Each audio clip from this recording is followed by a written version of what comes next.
भीम में कैसे आया 10,000 हाथियों का बल।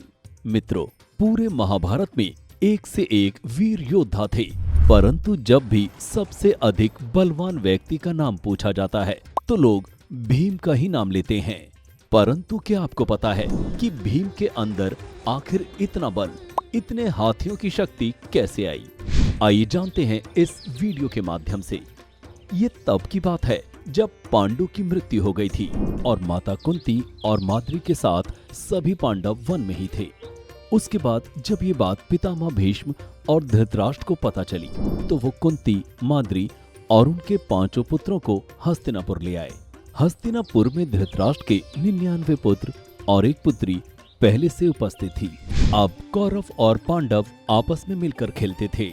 ऐसा कहा जाता है कि भीम शुरू से ही बलवान थे और वो अकेले ही सारे कौरवों को खेल में हरा देते थे।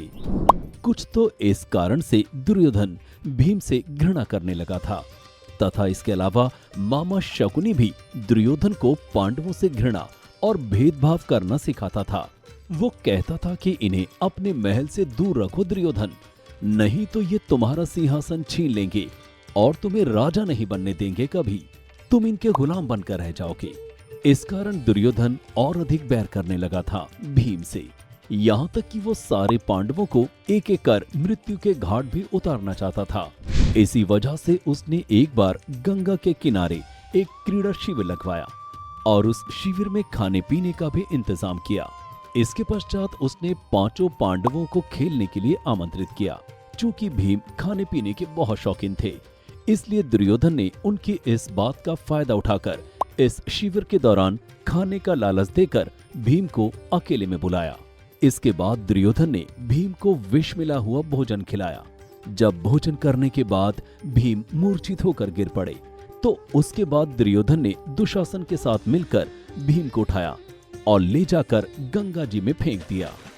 भीम विष की वजह से इतने बेहोश हो गए कि वो जल के अंदर जाते जाते नागलोक में पहुंच गए। नागलोक के द्वार पर जब उन्हें नागों ने डसना शुरू किया तो उनका जहर उतरने लगा और उनकी मूर्छा टूट गई।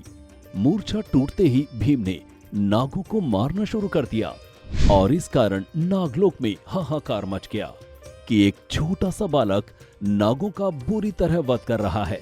जब ये बात नागराज वासुकी तक पहुंची तो वो दौड़ते दौड़ते भीम के पास आए। उन्होंने भीम से रुक जाने को कहा। नागराज वासुकी के साथ आर्यक नाग भी मौजूद थे और उन्होंने भीम को पहचान लिया कि ये तो कुंती पुत्र भीम है। परिचय मिलने के बाद नागराज ने भीम से नागलोक में आने का कारण पूछा तो उन्होंने बताया कि मुझे याद ही नहीं मैं यहाँ कैसे आया। मुझे तो बस इतना याद है कि दुर्योधन ने मुझे भोजन खिलाया और उस भोजन को खाने के बाद मैं बेहोश हो गया। ये सुनकर नागराज दुर्योधन के इस षड्यंत्र को समझ गए।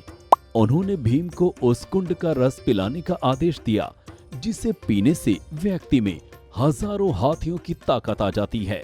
जब भीम ने वो रस पी लिया तो वो अत्यधिक बलवान हो गए और उनके अंदर 10,000 हाथियों का बल आ गया। इसके बाद नागराज ने भीम को वापस हस्तिनापुर ले जाकर छोड़ दिया।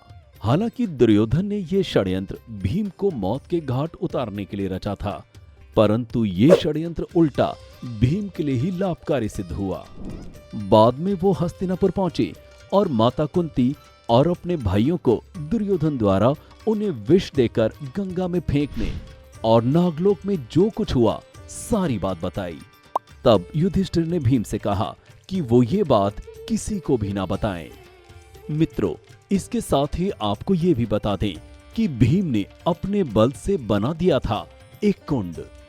महाभारत काल में अज्ञातवास के दौरान पांडव एक वन से गुजर रहे थे। उसी समय द्रौपदी को प्यास लगी। जब द्रौपदी प्यास से व्याकुल हो उठी तो भीम ने अपनी गदा उठाई और नियत स्थान पर गदा से प्रहार किया। भीम की गदा के प्रहार से भूमि की कई परतों में छेद हो गया और जल दिखाई देने लगा, लेकिन भूमि की सतह से जल स्रोत लगभग 30 फीट नीचे था।